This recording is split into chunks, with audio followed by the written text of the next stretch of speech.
Hi there, anyone who's joining me here.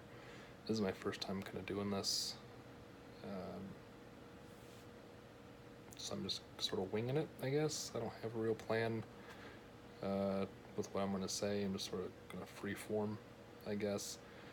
I'll try to stick it to about maybe 10-15 minutes. We don't want to get too long-winded. But my name is Brad. Hi.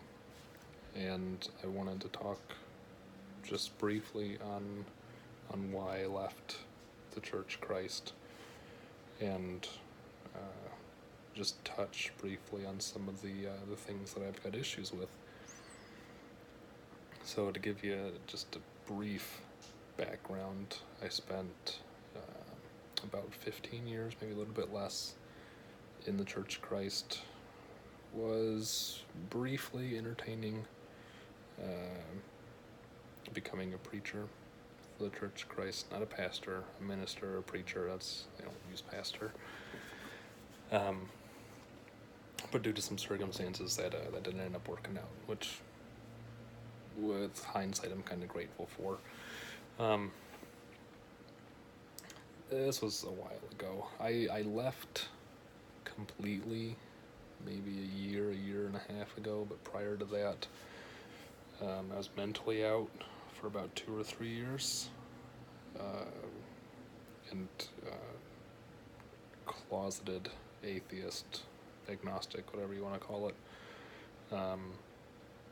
for a majority of that time before I was starting to crack. So I had to tell my wife and tell some friends, and none of that went very well. But that's not really what I'm here to talk about right now. My main concern right now is just describing why I left the church. So if you're familiar with the Church of Christ, and if you stop by my video based on the title, I'd imagine that you are at least somewhat familiar with it. But if you're not, the Church of Christ is a non-denominational group of Christians. Each church is autonomously ran, and they kind of spread the gamut of particular beliefs anyways. Internally, there's a spectrum from conservative to liberal. The liberal side of things is still going to be on the conservative end of greater Christianity's spectrum. But personally, I don't have experience with any of those congregations. My experiences come from sort of middle of the road conservative. I don't know if they're mainstream technically, but conservative Church of Christ congregations. None of the congregations had any more than 150, 200 members. Met 3 times a week, that sort of thing. There's a far right side of this spectrum as well, which are kind of labeled as either antis or legalists. They fall into the kind of ultra-conservative side of the spectrum. They don't think that they can have kitchens in the building, or they don't think that the church funds can be used anything other than paying the pastor or the preacher. They think that, I don't know, we won't get into all that, but my experience comes with primarily middle-of-the-road conservative churches of Christ. And the main issue that I have is that the Church of Christ sort of they wear this veil of modesty and piety, but underneath that, they're really, really arrogant. What do I mean by that? What I mean by that is they claim to be the only Christians, full stop. that sounds a little strange. All other Christian groups, all other types of Christianity, according to the conservative mindset of the Church of Christ, they're not true Christians. The reason they've reached this conclusion is based on the method they use to interpret the Bible. They use a method, it's sort of a twofold method. First, they ascribe to a patternist theology, which says that there is a pattern to be identified, and the goal is to follow that pattern, which kind of exists in greater Christianity. Overall, some people say following Jesus is the pattern. Some people say tradition is the pattern. The Church of Christ says that the New Testament is the pattern. Cool. Don't really have an issue with that. That's kind of one part of the half. The second part of the half is something that's acronymed as CENI, or command, example, necessary, inference. And I'll throw in another one there, silence. So command, example, necessary, inference, silence. And this is in addition to the patternist theology, sort of a hermeneutic lens to view biblical interpretation. And it's through this method that they've determined that baptismal regeneration is the only way to be saved. That anyone else who hasn't undergone baptismal regeneration for the forgiveness of sins is not a true Christian. So they deny Christianity to a large majority of Christianity. Church of Christ is a 1% minority in Christianity as a whole. But they're very loud, and they're very proud of the fact that they're the only ones going to heaven. There have been many instances where I've heard the preacher vocally kind of lambast other congregations in the area, other denominations. They claim themselves not to be a denomination. They claim themselves to be kind of a mirror of the first century church. They're patterning themselves off the first century church as outlined in the Bible. So they are not a denomination according to them. The reality is that they are, of course, but that's neither here nor there. They rail against what they call denominationalism. It's a big word. Baptist, Methodist, any denomination you can think of, they're out being vocal against. What's even more interesting is that they have a habit of sort of eating their own. So every congregation I've been a part of has seen themselves or viewed themselves as the only faithful congregation in that area. If there are multiple congregations in the area, the one that I was in attendance to was always voicing themselves as the only faithful one, because the other ones were being preached against as exercising some sort of false teaching or heretical doctrine or something else. They were being just talked against and withdrawn from, disfellowshipped from. They wouldn't interact with these other congregations, even though they wore the name Church of Christ. They were not faithful.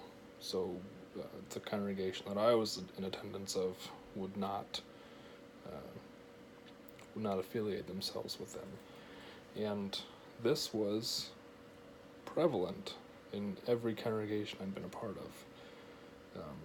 I've lived in Florida, I've lived in Indiana, I've lived in Michigan, and I've been to half a dozen or more congregations regularly and this was a prevalent idea among those churches, that they were the only faithful ones in the area.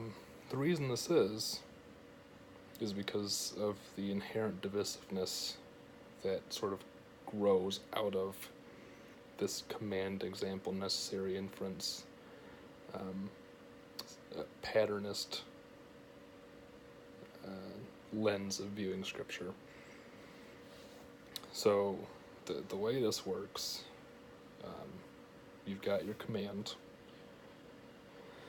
So, for instance, Jesus says, love your neighbor as yourself. Great. Can get along just fine with that. And pretty much every Christian is going to agree with that. We see a command, we're going to follow it. Great. The next line in there is going to be examples. So if you see an example in the Bible, for instance, Christians met on the first day of the week, so the Church of Christ is going to be on the first day of the week. Okay.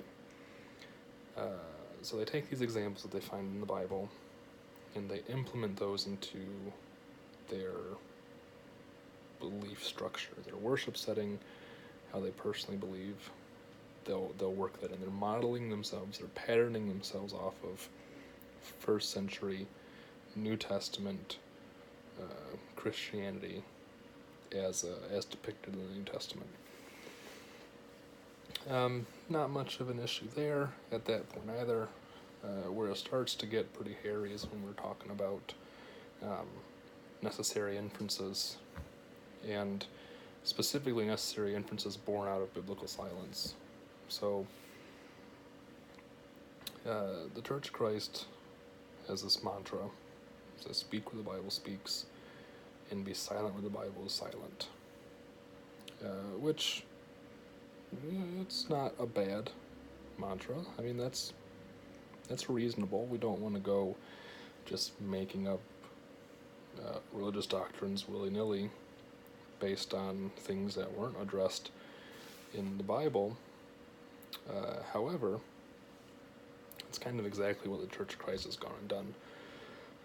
I'll give you a for instance. So, the Church of Christ, especially the conservative spheres of the Church of Christ, are well known to not use musical instruments in their worship.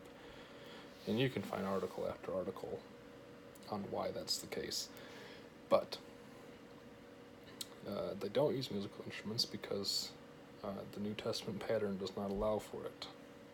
And the necessary inference born out of the text regarding singing or music in the New Testament only lead one to conclude that singing is allowed. Makes no mention of instruments. So out of this silence, this biblical silence, it's inferred that God does not allow musical instruments in the worship setting. Okay, fine.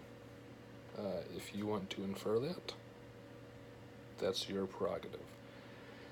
The issue is that outside of commands, these examples and these necessary inferences, their status is elevated to that of a command. And if you happen to interpret one of these inferences differently, which is completely possible because inferences, by their very nature, are arbitrary and subjective. So if you make an interpretation around this inference and reach a different conclusion than what this conservative Church of Christ teaches, because they've elevated it to the status of command, you are labeled a heretic, you are labeled a false teacher, you are labeled a lot of things, but what you are not labeled is a faithful Christian. And it's this mindset that repeats itself and bears its face over and over and over and over again among certain areas of their doctrine, and it's inherently divisive. Churches split all of the time.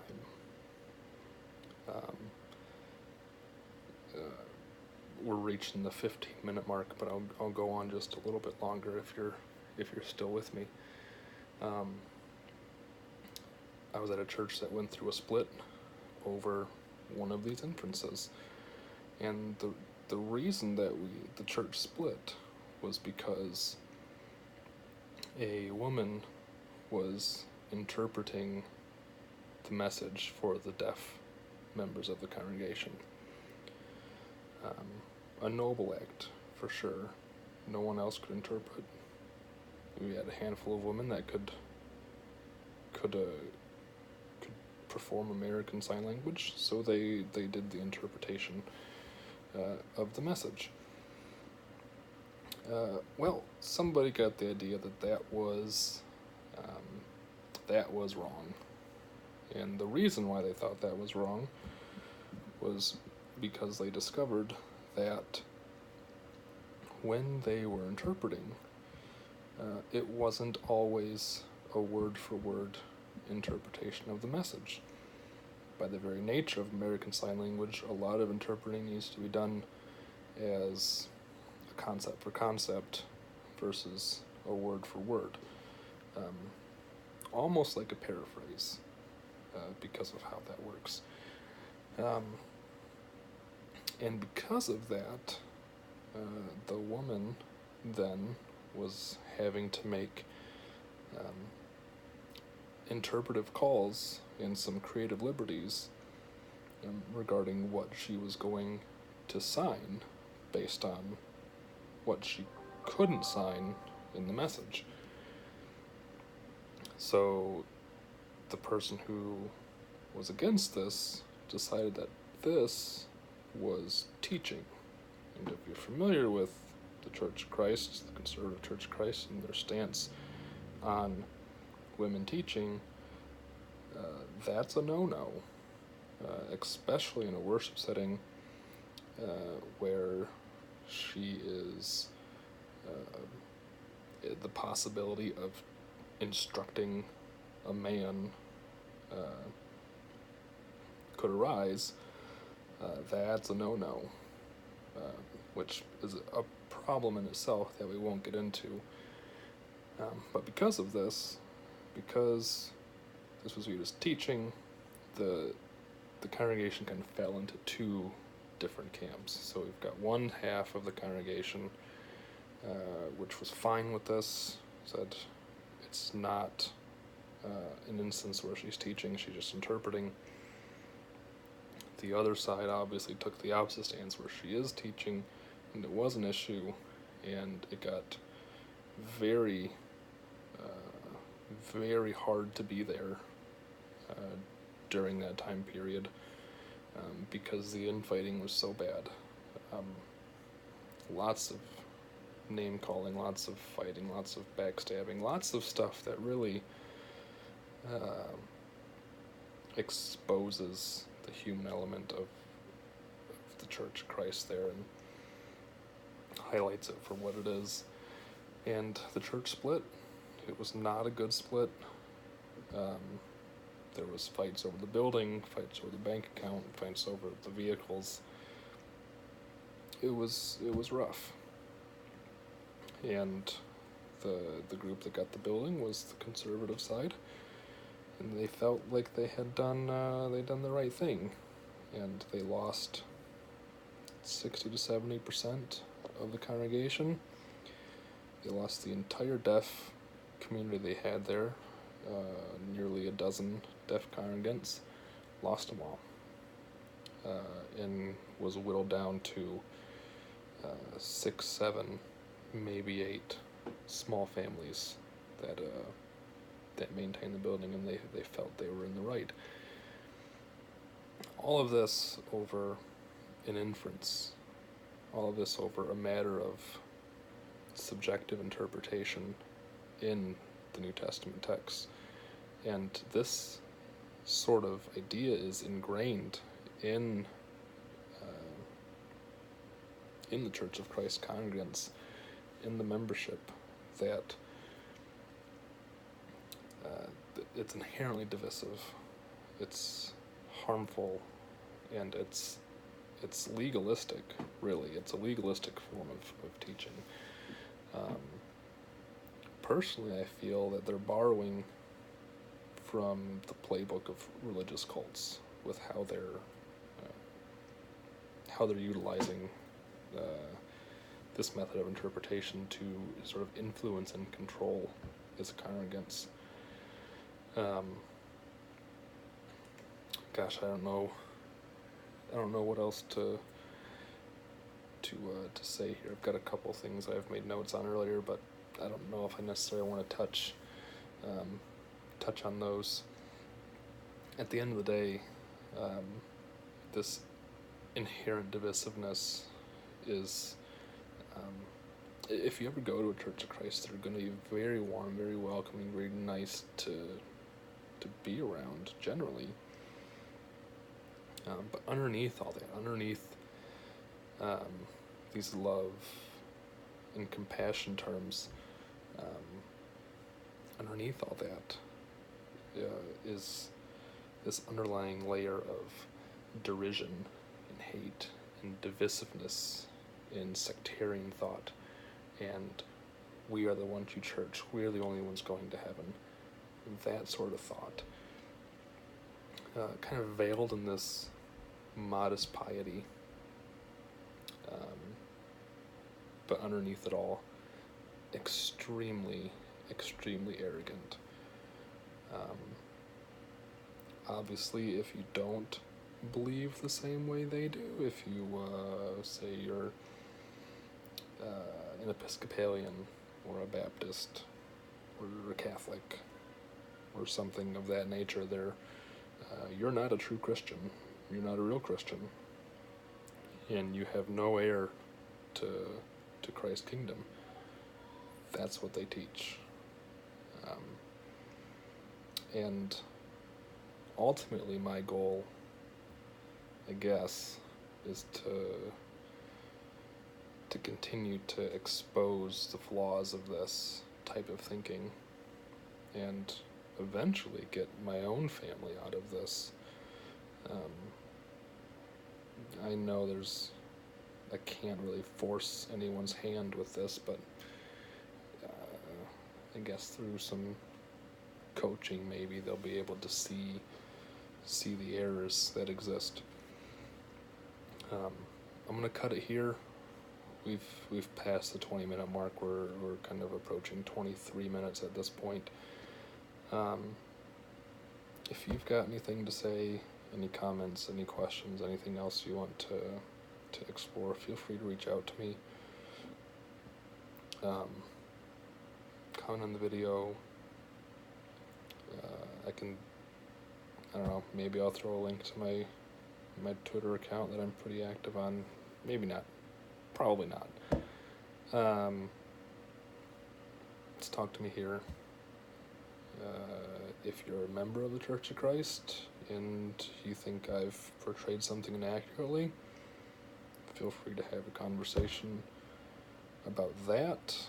I'm not really interested in arguing with anyone, so if that's the approach that you're going to take, I won't respond to that. But if you're interested in having a reasoned conversation, I'm totally fine with that. At that, if you've stuck with me this far, thanks for watching. Again, this is my first time doing this. If you like this, I don't know. If you want to hear more of what I've got to say, why would you? I don't know. But yeah, I just appreciate it. Thanks for hanging out, and maybe we'll talk again soon. All right, bye.